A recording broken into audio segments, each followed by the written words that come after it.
Class 10th NCERT maths का chapter 9 some application of trigonometry.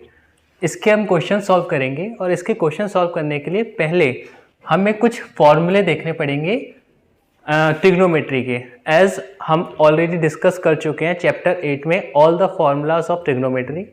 वहाँ जो हमारे एंगल की प्रॉपर्टी वैल्यूज़ थी हमने निकालना सीखी थी। एंगल की वैल्यू लाइक साइन 30 की वैल्यू कितनी होती है, कॉस 30 की वैल्यू कितनी होती है, साइन 90 की वैल्यू कितनी होती है। तो जो वो टेबल थी, एक उस टेबल का यूज़ होना है। दूसरी चीज़ यहाँ पर बस सिंपल 3 फॉर्मूले आपको पता होना चाहिए, लाइक साइन, कॉस और टेन। ये 3 फॉर्मूले और एंगल वाली टेबल, इन दोनों के बेस पे पूरा चैप्टर आराम से सॉल्व हो जाएगा। जैसे कि आप सबको पता है साइन ए इजगल टू क्या होता है, कॉस ए इजगल टू क्या होता है, टेन ए इजगल टू क्या होता है। साइन ए इजगल टू होता है बेटा perpendicular upon hypotenuse, cos A equal to होता है बेस अपॉन हाइपोटेनियस, और टेन ए इजगल टू होता है परपेंडिकुलर अपॉन बेस। ये हमारा साइन, कॉस और टेन का फॉर्मूला होता है।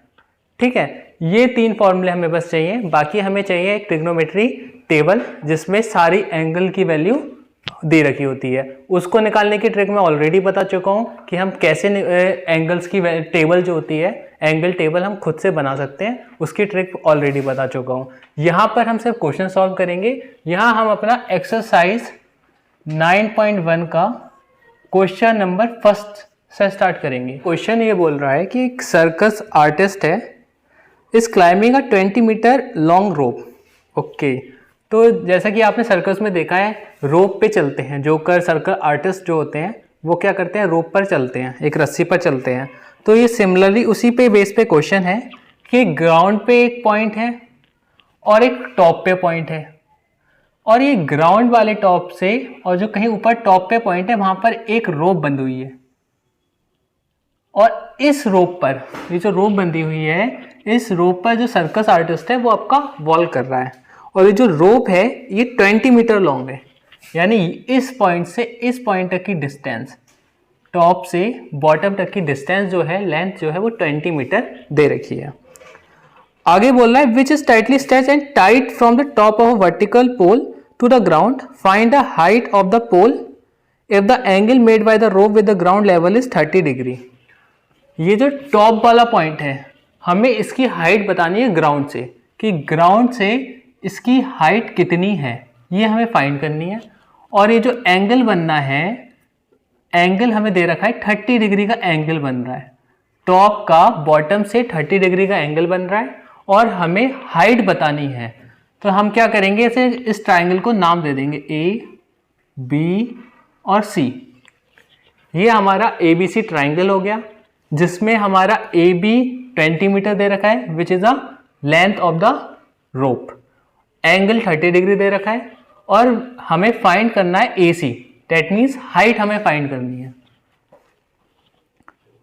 और ये हमारा 90 डिग्री का एंगल हो जाएगा। 90 डिग्री के सामने वाली जो साइड होती है वो हाइपोटेनियस होती है हमेशा, और ये जो हमें एंगल दे रखा होता है, एंगल के सामने वाली साइड हमेशा परपेंडिकुलर होती है। 90 डिग्री के एंगल के सामने वाली साइड हमेशा हाइपोटेनियस होती है, और एक सिंपल एंगल के सामने वाली साइड हमेशा परपेंडिकुलर होती है। ठीक है, ये दैट मीन्स हमें हाइपोटेनियस दे रखा है AB equal to hypotenuse equal to 20 metre, और हमसे जो पूछा है वो हमसे AC की लाइन पूछी है। AC दैट मीन्स परपेंडिकुलर हमसे पूछा है, और हमें एंगल पता है, हमारा जो एंगल है थीटा वो 30 डिग्री का बन रहा है। इस एंगल में एंगल 30 डिग्री का, हाइपोटेनियस 20 मीटर, और परपेंडिकुलर हमें फाइंड करना है। तो इस क्वेश्चन को सॉल्व करने के लिए आपको पता है, आपके पास हाइपोटेनियस है, परपेंडिकुलर निकालना है, और थीटा की वैल्यू है।